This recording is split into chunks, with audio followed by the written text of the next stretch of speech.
Të nderuar qytetare dhe qytetarë të Vlorës. Ngjarjet e ditëve të fundit tregojnë qartë se Shqipëria po përballet me një krizë të thellë të shtetit ligjor.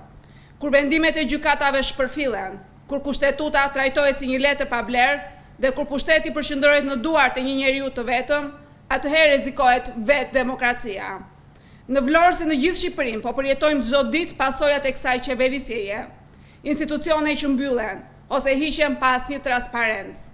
Shërbime që largojnë nga qytetarët, mungesë dialogu dhe arrogancë. Sot pushteti nuk ka më frikë nga ligji.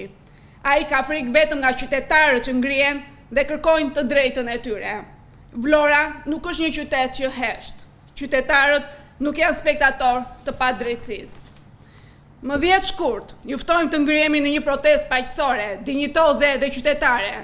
Të protestojmë jo vetëm për hallet e sotme, po për të ardhmen e fëmijëve tanë. Ti qëndrojmë ligjit dhe kushtetutës si e vetmja rrugë drejt Bashkimit Evropian.